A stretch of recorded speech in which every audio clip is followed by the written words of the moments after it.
from what they said. Oh, and Darko, thank you. So Rosie and Darko are both on the board, both PhD, PEng. So we're in rare company here. And Rosie is a professional engineer and the coordinator of the research services for Stantec, I believe. And Darko semi-recently retired from Queen's Mechanical Engineering with an interest in biofuels and renewable energy. So with that, I will stop yammering and turn it over to Darko and Rosie. I'm assuming one of you is going to share your screen. Yeah, Rosie will start. First time sharing the screen right now. And we have Devin. Oops. Great. Okay. Thanks, Darko. So our presentation today is on energy storage, options, prospects, and challenges. Next screen, please. So we're going to work through these topics, thinking about energy storage. Who cares about energy storage? Ontario storage needs, relative merits of different storage options, Ontario battery electric storage systems, alternatives to battery storage, and conclusions. So I'll walk you through the first couple of topics there. Next slide, please. So thinking about energy storage, let's start with a sense of empathy for grid operators. On the slide, you can see how highly variable a daily wind energy generation profile can be on the left. The grid operator needs to balance this input to the grid. This and solar and other renewable energy may be variable power sources. It needs to balance it with other less variable and slower to change generation sources so that the grid stays stable and maintains a stable frequency. If the grid operator can use battery storage to balance the grid, the system can be run as a virtual power plant, which has huge advantages and would be worthy of a switch presentation all its own. But for now, if you want to develop a sense of empathy for grid operators, the link there takes you to a simulation where you can try to balance a grid that integrates biogas, combined heat and power, solar, wind, run-of-river, with and without the help of a virtual power plant. I tried this a few times. I'm not great at video games. We had a lot of blackouts. So next slide, please. Thinking about energy storage, let's maintain a sense of scale here. In this example of stationary battery energy storage systems, you can see in the red font that bigger than 10 megawatt hours is utility scale, less than 10 megawatt hours, but bigger than 30 kilowatt hours is commercial and industrial scale, and less than 30 kilowatt hours is residential stationary. Note that an electric vehicle battery could be around 60 kilowatt hours, but it's not stationary. Next slide, please. So thinking about energy storage, a sense of wonder. Here is nature doing energy storage. Obviously, I was in the garden this weekend. Beans, raspberries, beets, carrots, peppers, tomatoes, potatoes. Look at that tomato, which is storing, I've written it on the screen there, 0.02 of a kilowatt hour, and it's fully compostable. So it's hard to compete with nature. It's good to think about energy storage. Next slide, please. Thinking about energy storage, a sense of history. Humans storing energy as elevated water in a water tower. Covers for coal chutes in the top center there. We used to have coal chutes from the street down into coal cellars. In the top right is an old church, oldest parish church in Quebec, and it has holders for hot bricks to warm the pews. If you see the grandfather clock in the middle there, it had gravity energy storage, and similarly, the big house in the bottom right had wind-up gravity energy storage for a fan to drive gaseous fuel through its gas lighting system. Thinking about next slide, please. Thinking about energy storage, the Canadian Renewable Energy Association lists these 5 ways to store wind and solar energy: electrochemical through batteries, mechanical through pumped hydro, compressed air, and flywheels. Thermal means like heating a material, such as in a hot water tank or the interior of a building. Chemical means like hydrogen, and other means. All of these means are being tested and evaluated on technical, economic, social, and political criteria, even as we speak. Next slide, please. So energy storage, who cares about energy storage? So here's a short list of people who care, and I'll walk through these types of people. People who live near energy storage sites, people who want their lights to stay on, people who want to reduce their energy costs, people who want to fully use intermittent renewable energy in the grid, people who want to accommodate highly renewable grid penetration, people who want a piece of the action in this energy transition, and people who want to participate in the democratic process as informed voters and actors. And I'm just going to go back and say that the motivation for this presentation was that I went out to my mailbox, and in my mailbox I found a flyer saying there's a large battery energy storage system planned for within a few kilometers of your home. And at that moment, I knew I didn't know enough to participate in this process of choice. So I wanted to learn more. Next slide, please. To start with, people like me, as it could have turned out, who live near energy storage sites, care about risks that are unfamiliar. And we know this because a petition was started against this particular battery energy storage site, and all these things are listed in that petition. Unfamiliar risks, groundwater contamination, vulnerable wetlands, fire risk, the risk to our local volunteer first responders. It's a new thing, and there didn't seem like the owner had experience with this large a system, or the potential owner. Size, noise, bright lights in a rural, non-industrial area, equipment warranties, and what's going to happen when we need to replace equipment. Was that going to be noisy and difficult? And insurance and transfer of risk. So those are a bunch of things that were listed in the petition. Legitimate concerns. Would they have to stop us? I don't know. I'm just telling you what the concerns are. Next slide, please. So other people care about battery or energy storage, people who want their lights to stay on. So for some of us, if we're in areas where we get like power lines down, residential battery storage systems up to 30 kilowatt hours are something that we look at, like maybe a small portable battery system. Maybe it's 1.5 kilowatt hours. It would run your hairdryer for a short time. A Tesla Powerwall for 6.4 kilowatt hours, or your EV battery at 60 kilowatt hours. So these are possible things that we can use to keep some electricity happening in our houses. We care about the cost of battery backup. If we buy a battery backup and it's rarely used, that can feel pretty expensive. We care about the possibility of being part of a local microgrid that has battery backup that's shared between part of a community. And people who want their lights to stay on care about the long-term viability of the grid. How do we keep maintaining a grid that can feed us all electricity? Is that what we want to do? Next slide, please.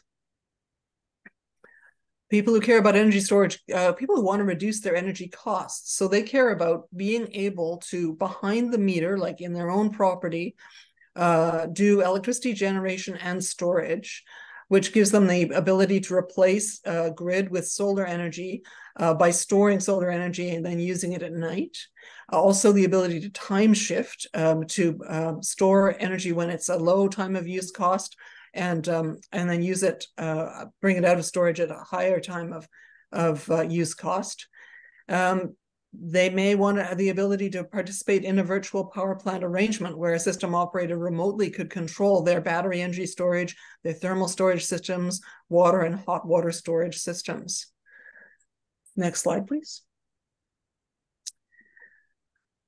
People who want to use, to fully use the renewable energy that is connected to the grid care about energy storage.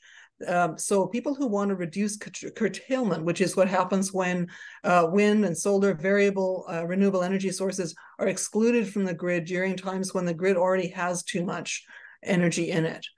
And that happens in Ontario. It happens in California. In California, they listed these ways of avoiding it, avoiding curtailment. If you have increased energy storage, you can just store the excess.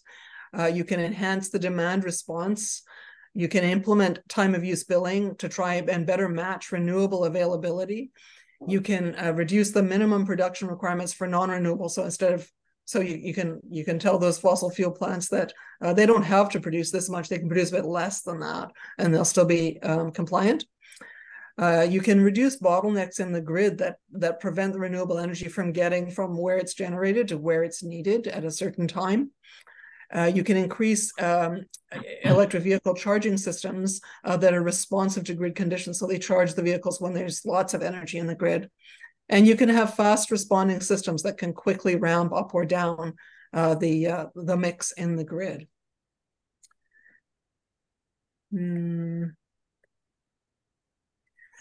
So people who want to integrate a high fraction of renewable energy in their grid care about storage systems.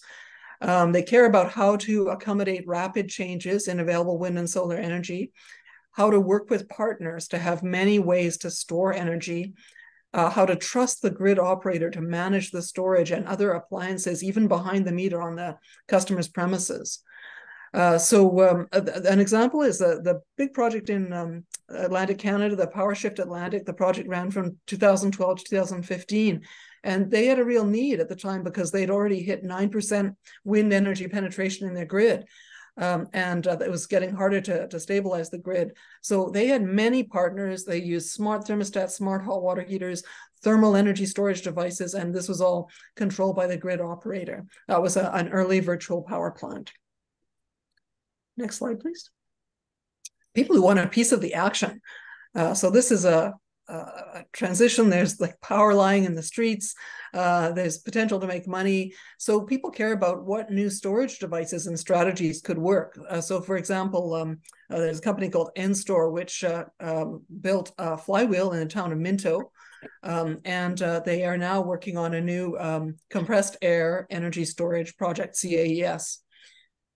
People might wonder, can I make good money with my PV project selling to the grid? And certainly the Green Power Project back in the day suggested that was possible. Can I make good money if I use my Powerwall to circumvent time of use billing? Can I make good money if I join a virtual power plant project? And for some people, the question is, can energy storage be my new research area? And when you go on Science Direct, you can see there's actually lots of people like that. So I read the McKinsey report, so you don't have to. And McKinsey says, if you want to make money in battery energy storage, you should identify an underserved need in the value chain, build resilience in supply chains, focus on the product features that matter most, think big, and move fast. Finally, people who want to be well-informed voters care about what's the overall picture with energy storage. Where is it going next? Is it going to be in my backyard? What political questions does it prompt? I do or I don't have a scientific background. How can I contribute to this discourse? What is in the long-term best interests of this land and this people? So just some takeaways here. When you think about home energy storage in the grid, you can make local choices like storing daytime solar energy for nighttime use. Technically you can, or using your storage capacity to make the most of time of use billing, or you may be able to make your storage capacity available to a grid operator to adjust household loads based on grid conditions if that program is available where you are. That's how you can help connected renewable energy be fully used, and it's much cheaper for society than installing new real power plant capacity. So that's all from me. Let's hear from Darko about energy storage choices, please. Thank you, Rosie. Tough act to follow. Let's try. Actually, Darko, maybe any questions on Rosie's half before we jump into yours, or do you want to wait till the end? I think it's better that we wait to the end. It's not like totally separate things. We're really just taking two parts of the same picture, and we'll be perfect. Who is answering what? Okay, let's do it that way. Yes, thanks. So I pulled here just for us to focus on Ontario, basically Switches Ontario, sustainable energy and so on network. So this is from the Independent Grid Electricity Authority. Basically showing, first of all, two different types of producers. Those that are connected to the high power province-wide transmission lines, and then those that are distributed connected, that include, of course, all the end user and household PV systems and so on. And we can see here that in Ontario, on the transmission level, we have 1/3 nuclear, 1/3 gas roughly, and 1/4 hydro. And wind and solar are about 14, and biofuels, so sustainable, about 15% in total. And then on the grid connected capacity, of course, we don't have nuclear there. Now we have a majority solar and wind together cover for 75%. And then hydro here, these are small hydro plants like the one at Kingston Mills here in Kingston, stuff like that. So these are the supply capacities. And of course, production and capacity are two very different things, as any solar panel owner knows very well. So this is the production. I could not get it separately, production from transmission level and distribution level connections, but just in total, we can see that half of the production was nuclear, and then we have about, solar is just 1%, less than 1% in biofuel. Wind was almost 10%, and then we have quarter of the total is hydro and about 10% gas. Now, for what concerns us at this point, of course, is how does that balance, the supply and the demand, and how the grid remains in supply-demand balance. Václav Smil, in his latest book, not the latest, he managed to publish 2 more books this year, but the guy's, he's an amazing retired professor emeritus from Saskatchewan that wrote, by now, I think almost 50 books, many of them on energy. And he quotes that up to 15% of intermittent generated electricity, which is in our case mainly solar and wind, up to 15% really doesn't need any particular adjustments, even the battery storage, at least not at the grid level. Of course, the residential storage, as Rosie pointed out, has so many other motivating factors. But in terms of maintaining grid stability, we would really not need much more. And here is the, speaking of just-in-time delivery, this I pulled out yesterday. So this is the current 1 week dynamics of demand and generation in Ontario. You could see the demand here. These 3 lines are nothing else but just different averages. And the dotted line, of course, is the projected, because we are still not into tomorrow. And predictably, you can see that in summertime, peaks are in the middle of the day, like around 2 p.m., 3 p.m. Now, the pale green band here represents top 10 Ontario demand peaks. And as we know that we live in the years of extreme, lo and behold, 2 days ago, we were reaching the top of the 10 top peaks band. So this graph is very representative, at least for the summer balance. Now, when we look at the generation mix for that, we first, of course, have in Ontario base load of nuclear. That's about 40% of the total. And then we have pale blue is hydro, followed by dark blue, which is gas. So gas are typically peak utilities that we've seen that earlier in the week, they were not even running at night, but later they were running all the time. And then we have wind, in my opinion, surprisingly well distributed. Of course, it's intermittent, but nowhere near as of course, solar. That's I don't think it's even, yeah, solar is barely visible here. So we can see that at this current time, we really, when we think about sustainable intermittent sources, it's wind. What is also, in my opinion, a takeout from this picture is that when we think of battery storage, we think of them as something that's necessary for balancing the grid. But we're already using hydropower in a highly variable way that basically matches and to a good extent provides that balance dynamically just by turning it up or down its production. So just as already Rosie mentioned, but this is a full scheme of all the storage options. And some of these slides are going to be very busy. I will not be spending too much time on them, just we'll have that presentation posted.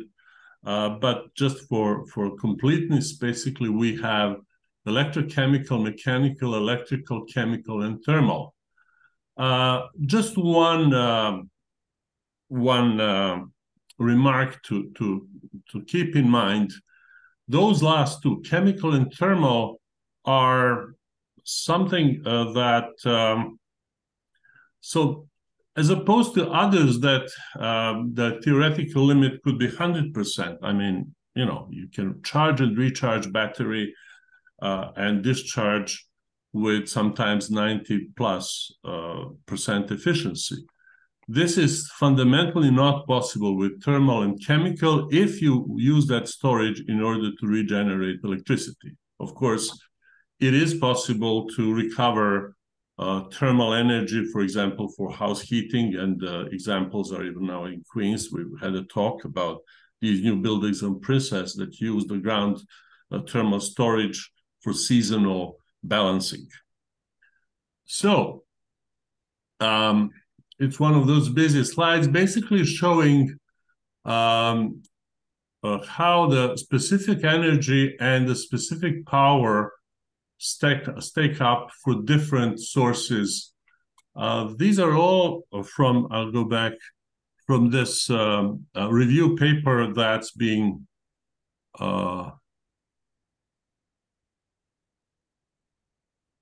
I'm sorry, a part of that fell off the bottom. I'll correct the slide. This was paper published last year or this year. There was few graphs from that paper that I will be presenting here. There is a better way to represent the same data here. So we have here a two-dimensional system, basically energy density versus power density. And you can see that lithium-ion batteries stand out as very dense storage, lightweight, dense storage, which is very important for mobile applications, for cars and so on, but is far less important for stationary storage, because you can have relatively lower density, power density, and still don't incur penalty for that, because you are not transporting that battery, it is sitting stationary at the facility.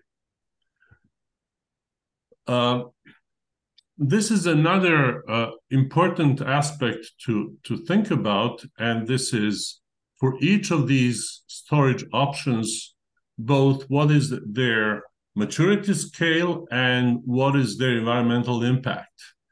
And I will just have a few comments here on lithium-ion batteries that show relatively low environmental impact. However,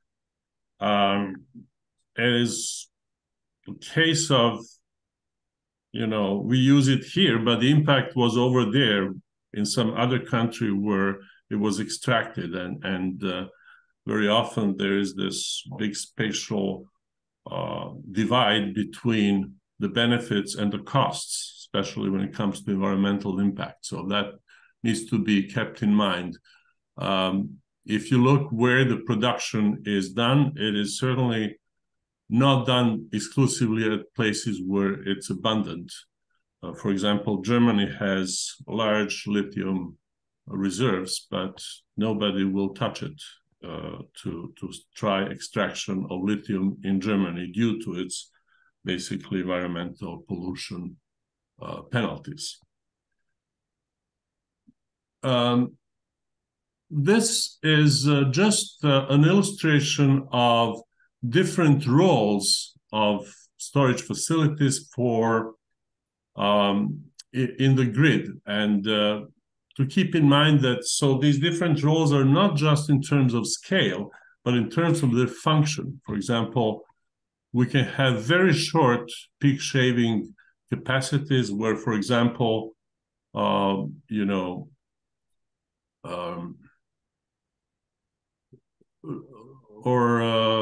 even better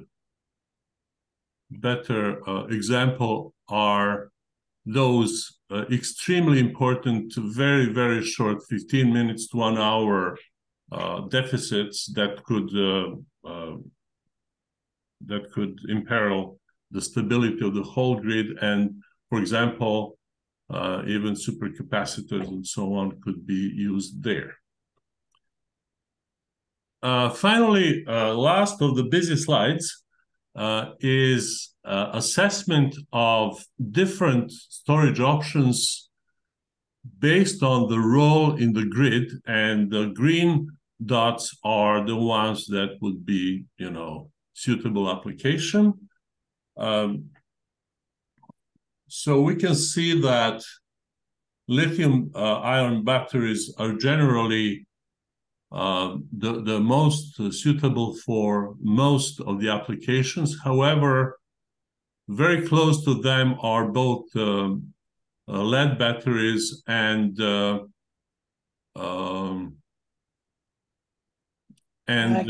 emerging sodium sulfur batteries that are environmentally far more benign. So, as Rosie mentioned about that meeting for the Napanee energy storage, here is a list of currently what they call selected proponents. So these are basically proposals for battery storage that these are all about essentially lithium batteries in Ontario that are considered favorably by the Ontario Energy Authority. And we see here that Napanee storage 265 megawatts.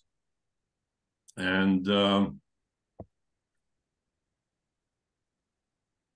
some of them are, and this is one that's even larger than that. Here is an example of Oneida energy storage that would be 250 megawatts. This would be just lithium-ion Tesla batteries, not Tesla car, but batteries produced by Tesla battery production facility. And total cost about $800 million. So I couldn't, it would take us a full another presentation to go deeper into economics and economic viability of various options. At this point, I just wanted to essentially first point to the problem of safety. And I would think that from what I could gather, lithium battery is unique in its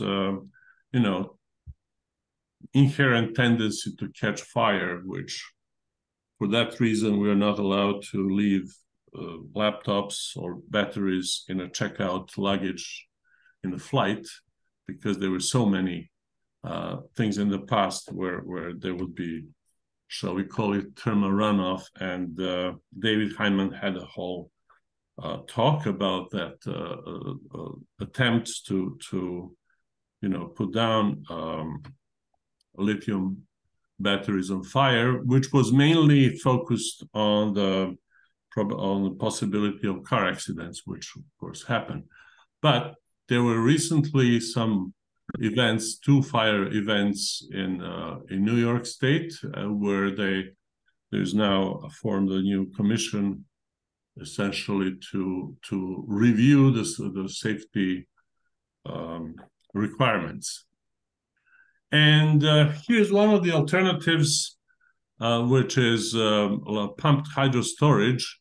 This one is the proposed project that would use, it's a closed loop project, so it would use the abandoned iron mine near Memora, and would be able to provide 400 megawatts for up to 5 hours of supply, which is pretty good for overnight balance needs. But I couldn't get exactly the price tag on this, but definitely it's a far more economical than lithium ion batteries. In the US, there's about 33 pumped storage facilities operating now. In Canada, there's only one that was built 1957. It's Adam Beck facility at Niagara. And ever since, we have not had any. With all the hydro potential of Canada, that option has not been utilized in the meantime. So let's just jump to the conclusions. We clearly see that there will be far more need for storage in the future as the share of energy generation, as the share of sustainable or renewable resources is increasing in the future. Rosie pointed out to many ways in which citizens care and are involved already and will be involved even more in the storage matters. So I guess part of the switch mandate would be to be able to spread the word, as it were. Different roles of storage call for different solutions. Just got a pun that we don't want to put all the electrons in the same basket. And while lithium-ion battery is perhaps the most common today, I would think that it's most common just because it's been having such a huge, I mean, 2 factors are big. One is the electric vehicles and the presence of batteries in our use. And I guess the other is the availability of readily available batteries on the market from Tesla. And we should seriously consider the options of the pumped hydro storage as a low-hanging fruit, especially those versions which are kind of closed loop, either open pit mines like the one I showed, or they're also the K-type mines that are an option. Well, that's what we have for today. Thanks. Thank you, Darko. Thank you, Rosie. Want to shut down your slide? I can see everybody again, and we can open things up for questions. You can throw them in the chat or put your hand up. Helene has her hand up, I see. Want to get off mute? There we are. I got off mute. Now that reaction was supposed to be applause, not okay. up. It flashed before I picked the wrong one. Anyway, a good talk. Thank you. So I have something for the large group. Darko, you showed sort of the energy density slide with lithium ion versus all the other technologies. Mm-hmm. So on the broader scale, do battery energy storage facilities make any sense? because they're using a technology that's really best suited for mobile uses. I'm throwing this out to anybody and everybody who wants to maybe chime in on that. I would just put two remarks there. In my personal opinion, I put a lot of hope in those called flow batteries. So they are basically similar to fuel cells in a way that you have two reservoirs with reduced and oxidized, let's say, or charged and discharged liquid, and a unit in the meantime in between that does conversion. So basically the pumping goes one way or the other. That's one. And then these, even for cars, these new generation of sodium-based batteries would be, in my opinion, much more environmentally friendly than lithium batteries. Anybody else have thoughts on that? All right, Here, move on. And Dave sorry, Gazelle? just sorry. quick, Yeah. not to cast aspersions and not to be a Tesla fanboy, though I am a fanboy. This is a very limited, as both speakers mentioned. There are many different types of lithium ion, and the original storage, both for cars as grid storage or grid supplement, were old, unused lithium-ion batteries, and there are a lot of other formulations of lithium-ion that don't have many of the concerns that people are voting on in the project near Rosamond. But that's continuing to grow. Jaguar I-Pace, just to throw in a little bit of EV news, their batteries are going to be reused as storage once they're at the end of the life. Smart batteries are used in, or have been used, they've been discontinued, but have been used in a cave in Germany, and it keeps the lithium-ion batteries alive. I do agree with Darko about the flow batteries, but I think there's a lot of potential for second life. Most of the packs that are out there are second life, especially in the house, the under 30 megawatt stuff. And then a lot of vehicles are becoming like starting with the F-150, and a lot of the Hyundais are vehicle to grid. In fact, during the tornado attack in Ottawa, a friend of mine, he just got an Ioniq 5, and he was keeping his fridge and his in-laws' fridge going during the tornado power outage. So there's the LFP batteries are coming on with storage, which are less likely for fires and cheaper, and because they are a little bit less energy dense, so they're better for that. And concrete buildings made of concrete, that the concrete is batteries. Anyway, thank you. Cool. Dave. Yeah, a couple of comments, questions. A lot of your focus, and I enjoyed your presentations, both of them. It was on short-term sort of diurnal storage of electricity in order to deal with diurnal fluctuations that we have in our demand versus supply.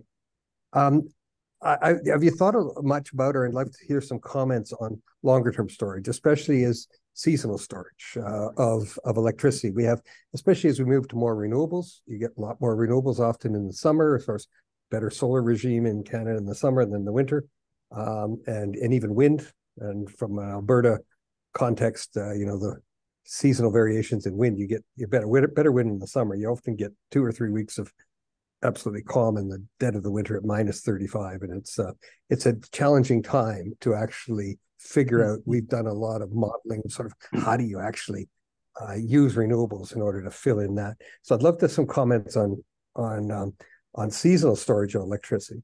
And then the other comment I have is, is the focus here in all of the discussions really been about storage of electricity. But of course, electricity in the energy system is only 20% of our total energy use within a province like Ontario. And 80%, of course, is chemical energy use. And as we move away from fossil fuels on our energy, we're going to have a much bigger demand, whether it's electricity or hydrogen or whatever. What about storage for the other parts of our energy system? And, obviously we have salt caverns, we've got, for storing natural gas.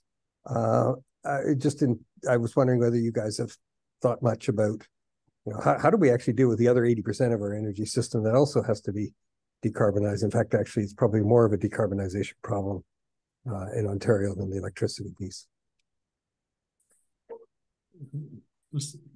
Just a quick comment. David, I have just when would you like us to book you for you to present that to us? Definitely a wonderful opportunity. You're back to Kingston and you retired. The reason I asked the question is I don't know the answer. I know, well, true, but you've been modeling a lot, as you say, and definitely I think we would be all benefiting for hearing from you in the future. Yeah, I'll vote for that. Okay, and Brant seems to have his hand up. Maybe he's got a thanks. Partial answer. I don't have a hand in my. I can't raise a hand by my computer. Anyways, I'm kind of heartbroken here because hydrogen hasn't been mentioned at all, and that's been my career. And hydrogen does allow you seasonal storage, and there are more and more places where hydrogen can be applied, developing. Certainly in long-haul trucks, there's no way they're going to load up long-haul trucks with lithium batteries. You're going to reduce the storage capacity massively. So, I mean, hydrogen has lots of opportunity. And by the way, it doesn't even have to run in a fuel cell. There's nothing wrong with taking an internal combustion engine and running it on hydrogen. That's perfectly possible and about 10 times cheaper than a fuel cell, by the way, which is me confessing the fact that I have an expensive research project. But a fuel cell still has a place in the whole system. And I think that should be considered. And by the way, the German chancellor came to talk to our prime minister about being able to use the East Coast wind farms as a source for hydrogen. I mean, it's not like this is sort of a dream in the sky. It's actually being considered in a number of places. So I think it really deserves a place somewhere in the system. So, okay. Okay, and Brant, you're the next talk after Dave, right?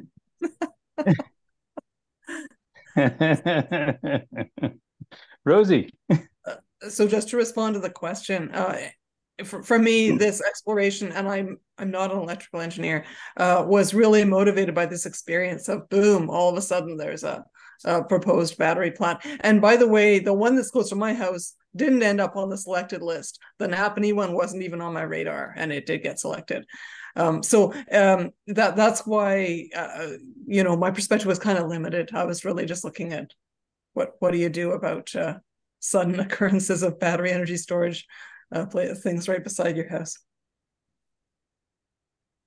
Yeah, and just to add, I was in on a bit of a review of one that was proposed down near Picton. It was going to be in their municipal, site where they store gravel and the trucks and everything else, but it didn't make it past council either. And because I think of the pushback from the local community was fairly strong, especially down in the touristy Picton area. They didn't want things going awry. So there is certainly there's pros and cons, and it's a fairly new concept, at least around here, and rife with controversy. Any other questions? Sorry, I would just like to give a brief comment. I guess the title of this talk should have been short-term electrical storage options. This is what we focused on, and I apologize for the title being too general. And absolutely all these other aspects are extremely important, but just this one, the short-term electricity storage, is so broad already that No, it's certainly complicated, and So- I think I think the comments about hydrogen Yes. for seasonal storage. There's some really interesting studies out of the States that are looking. There's a big Utah project that is doing seasonal storage, and one in California as well for hydrogen is being used is sort of for long-term storage. But the economics of it is challenging. Yeah. So Harriet, you had your hand up. Yeah, I was just going to say to Brant's point that, in fact, when we were in Hartford, Connecticut, and there's a large trucking depot, and it has Tesla chargers for the cars, and it also has hydrogen available. So, yeah, I think and I think Brant, because you participated, that Switch did a bunch of talks on hydrogen. But you're right, we have to kind of put it all together in one package versus little pieces, and that's going to be challenging. Thoughts on that, William? There's one other energy carrier you might want to consider is ammonia as an energy carrier. That's what is being talked about in Newfoundland and actually in Western Canada, because you can make hydrogen and then make ammonia. And what the wind farms in Newfoundland and Nova Scotia are talking about is making hydrogen, then making ammonia and shipping the ammonia to Germany. And in Western Canada, it's about shipping ammonia to Japan. Because it's a energy carrier and a storage, which is a lot easier to handle than hydrogen. So, but it has its own problems, as anybody who's dealt with ammonia knows. William? Oh, you're still muted. How's that? Okay. Perfect. Just to step back a little bit from this, in terms of Switch's role in our community, certainly, as we've witnessed today, it plays an important role for the participants in our meetings in learning about what each other is doing and what the concerns are. And today it really has showed the complexity of what we're doing at this phase in the planet Earth and people's role in it. But so Switch does then have an important educational role. Now, another hat that I wear is as first of all, teacher educator in the past, but also as a Rotarian. And Rotarians are involved with youth in a lot of ways that involve education. And I'm just wondering about the possibility of some work together with Switch in the coming years on that sort of outreach. For example, Rotary clubs sponsor adventures programs for high school youth. And these are 3 to 5 day programs. One of them is called Adventures in the Environment, which is going on right now. But I'm just thinking, well, what about a program like that would focus on renewable energy and give keen high school students some connection with some of you and what could be a life-changing thing, a career-setting thing in terms of their involvement, but they could also be ambassadors for helping their peers understand the issues and the complexity. There's just so much to navigate, and I think we really need a more fully informed citizenry. So I'm just putting out to those who are on the Switchboard, is that something that would be worth discussing in the coming months, about some kind of educational partnership that would involve high school youth, for example? I think at the large level, I think we have to take it back to the board. From a personal standpoint, maybe jumping in as chair, happy to chat, because we do always struggle with how do we get the word out to a larger audience. We are not, by and large, we're not the political arm of renewables. We are here are the technologies, here's what they can do, here are the advantages and disadvantages. At least now you're informed. And that's what we try to stick to, or focus on, not necessarily stick to. So, that educational piece of what's the landscape and what can you do in that landscape, I think makes a whole lot of sense if we can share it more broadly. Thank you. That's very helpful. Yeah. But I always say, and people have heard me say this many times, we're a volunteer board. We've almost all got, full-time day jobs. Bandwidth is an issue beyond what we're currently doing. So just sort of giving some context to what we might or might not be able to help with. Good. Thank you very much. So I have another question just for the big group. And this is, it's about home battery storage or backup, energy backup. I mean, for those of us that don't have a latest Kia and can do, car to house, what are your thoughts on that? And with tornadoes in Ottawa and climate change rearing its head in the most unpredictable ways, I think we all need to be much more adaptable and prepared up front. So are there technologies that make the most sense at the moment? Like I've seen Nissan's come out with used Leaf batteries that they're now selling into the home market, and I'm sure there's tons of others that I've seen. Any thoughts from anybody on what they've explored or their thoughts on that? Mark. Yeah, one of the options mentioned was thermal storage and using your home water heater as a storage device. And there's a UK company that has made taken this to the next level. It's called Mixergy, and they use a water heater that's designed to have a thermocline in it.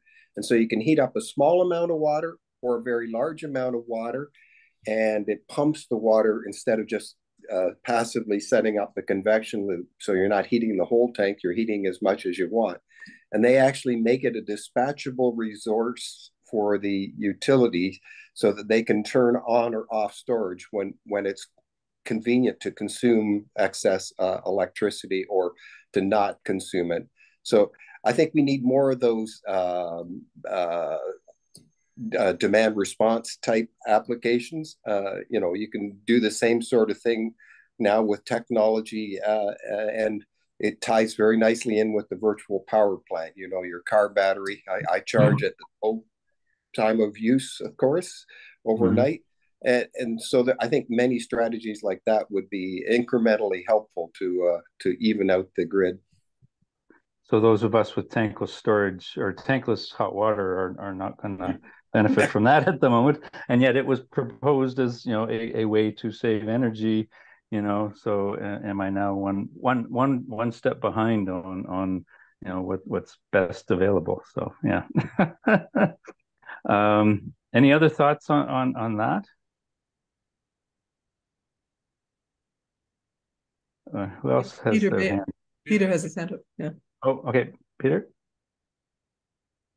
Hi, good morning. I joined you a bit late this morning, but actually just yesterday was got my solar system up and running. So I have a 13 kilowatt ground mount system and connected to a Solarc inverter in the house. So what this allows me to do is I have two 100 amp hour batteries, lithium batteries, as well as the Solarc inverter allows me to have what they call a smart load. So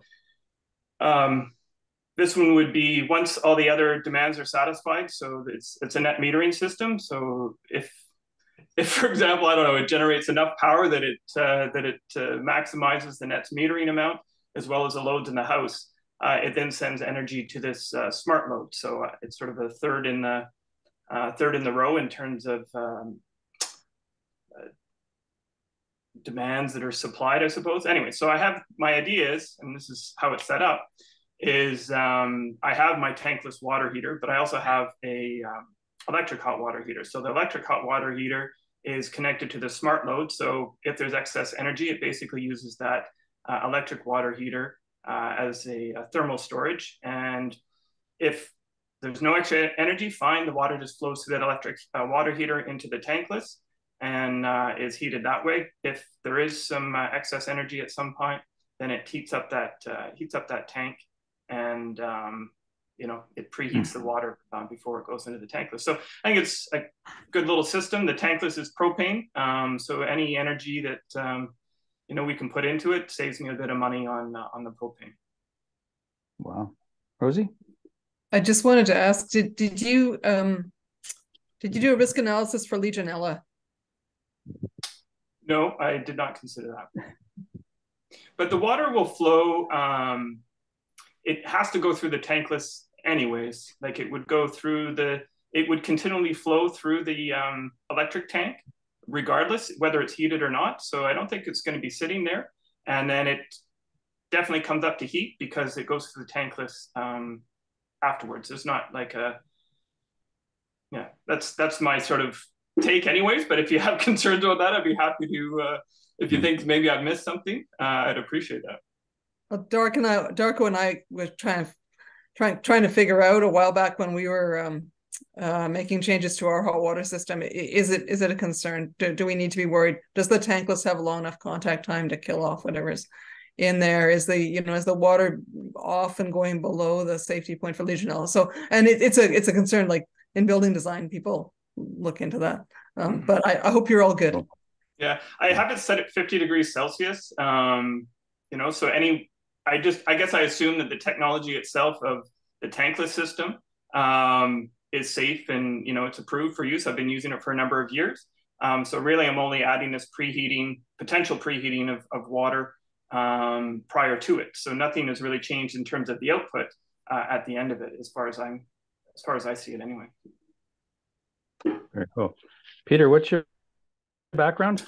Sounds fairly. I was with Department of Defense for a number of years, 28 years I served there. And then just recently, and I'm not here on this at all, but I worked for TC Energy on the pump storage project up in Meaford. So that's 1,000 megawatt and potentially 10 gigawatt storage reservoir. And maybe I'll talk to someone on my team. Maybe they can come give you a presentation sometime. I don't know if I'd be the best person to talk to it. I'm a project manager, but really my role, they're trying to build it on a military base up there. So my role is to help with that relationship, basically, with D&D and help them along as a stakeholder with the project. We're looking to start construction in 2027 and be operational in 2032. And we're currently in the process of, approvals, environmental studies, but really looking forward to announcements from the Ontario government later this year for the Ministry of Energy to see if this project's going to go ahead or not. Okay. Happy to take any questions, though, if you have something about that project. Keep it posted, and we are always looking for interesting presentations. So, start the process on the back end and let us know who or when might be appropriate. Thank you very, very much. Anyway, we should probably cut on questions now. We always try and quickly go through sort of news briefs and sector news for various aspects of renewable energy. So I'm gonna actually start off with carbon capture and storage, which is maybe even more relevant nowadays on the call. I saw a notice yesterday about it was a CBC article basically saying that carbon capture and storage isn't worth doing because the cost benefit's not there. And Dave, since you were out in Alberta, where it's probably a big thing, what are your thoughts? I mean, I think that report, I've read it. I'd seen that there's seen an earlier version of it a few months back. I mean, I think it documents the reality that the industry that has been doing it is very reluctant to put their own money in. They're very happy to spend public money. There's not a real drive to reduce the cost yet. I think the fundamental thing is we have a policy problem with the energy sector in Alberta, in that they don't really have to pay carbon taxes. They get a free ride on virtually all of their greenhouse gas emissions. They end up paying carbon tax on 5% of their emissions, sort of based on, and until we actually start making it an economic incentive for them to actually put in the large scale infrastructure, we're not going to see the focus on really reducing costs. Certainly, we've done a lot of techno-economic analysis on large scale carbon capture and storage, and the costs can be brought down. There has been, we can be brought down into a range which is economic, but what we have is a bizarre situation where we have a premier in Alberta and in Saskatchewan that sort of are on an anti-carbon tax crusade, and and until we can, we need the carbon taxes to actually raise the funds, and I would say we shouldn't be handing that money back to taxpayers. We should be using that money to incentivize companies to actually do the work. But if we don't have, our analysis is if we don't do carbon capture and storage, it's going to be very difficult to get to net zero. And I think part of the carbon capture and storage is tie it to biomass energy, right? And we're doing a lot of work on biomass to hydrogen, or BECCS, or biomass electric, with coupled to CCS. And I think that offers system level changes which are highly economic, but we have to have a price on carbon. Did everyone hear about carbon engineering in BC? Sold for $2 billion to Oxy Petroleum, because the oil companies would much prefer to store the carbon or get rid of the carbon than to stop pumping oil and gas. And that was a former client of ours at NRC IRAP. And, good for them. But again, it's the U.S. Inflation Reduction Act credits that gave the money to Oxy Petroleum to buy carbon, or part of the money to buy carbon engineering. So, as you said, what's wrong with our government? Well, indeed, I helped to set up carbon engineering with David Keith back when I went to Calgary 15 years ago, and he was not able to get the funding in Alberta to do it, so we moved to BC, got the funding there. Now he's got sort of the unicorn, 1.1 billion US, and it's but it's sad we haven't done that, and that carbon is going to be geologically sequestered or made into fuels. I think that it tells you that some companies are taking it seriously. Yeah, Mark, you got your hand up.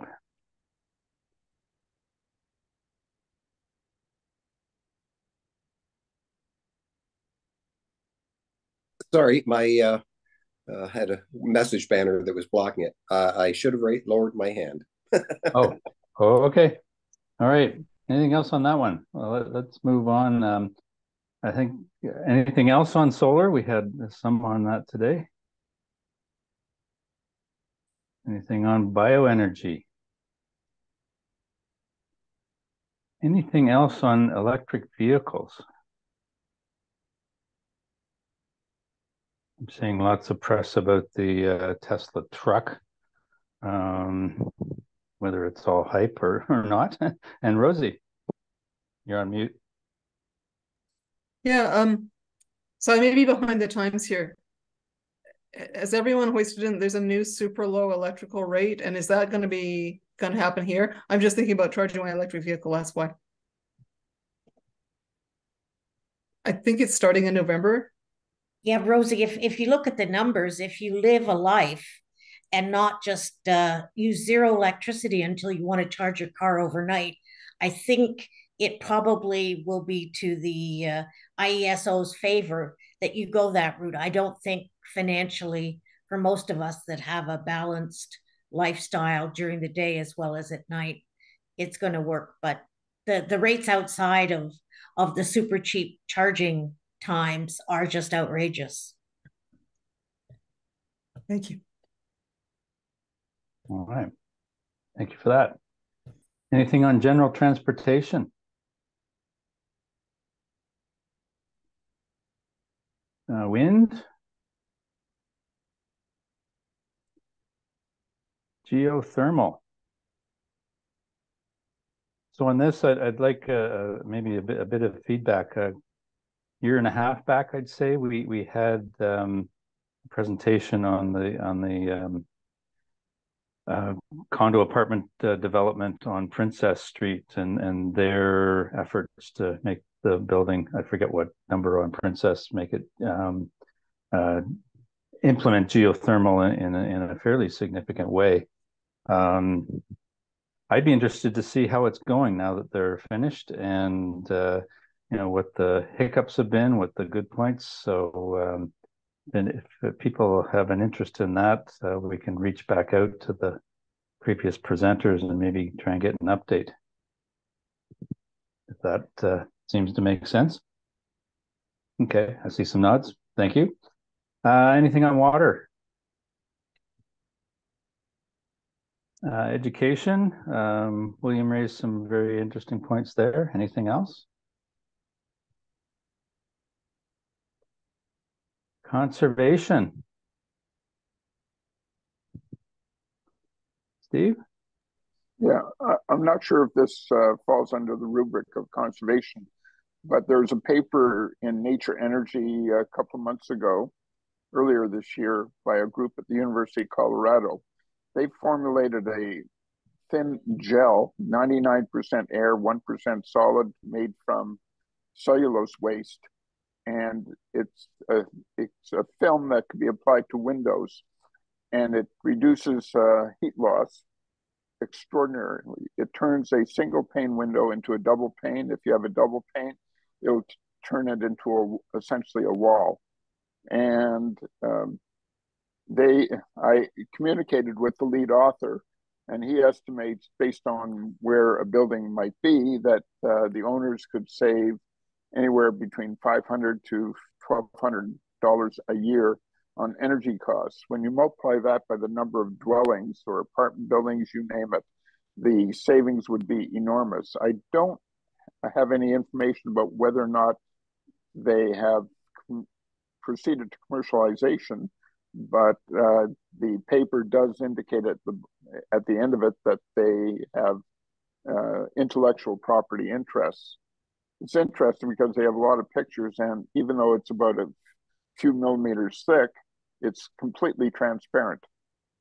So really interesting paper, Nature Energy. Okay. That probably would have gone best in green building, but no worries. Oh, thank you very much. okay. No, all good. Because a kilojoule or whatever saved is one we don't have to burn. So very good on that front. Anything else? Green buildings, conservation? Hearing nothing, I think we've gone through the list. And Dave Lazell just sent a link. Hydrogen for heavy duty trucking and municipal buses. So if you want to look in the chat, you can get that link. Thank you very much, Dave.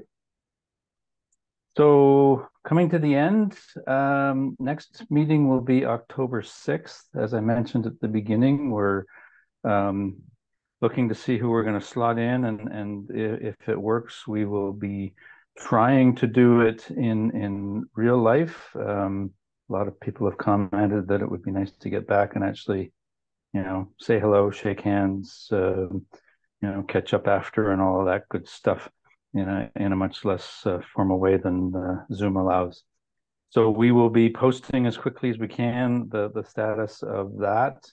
If we do go live, it will be at the Seaway co-working space in the upstairs room that we used prior to COVID, and we've got it all arranged for the fall if we choose to go that way. So anyway, stay tuned for that, and also for obviously the speaker. Anything else from anybody? In that case, I will bid you adieu. Say have a very good Friday, a nice weekend, and thank you for joining back in on Switch.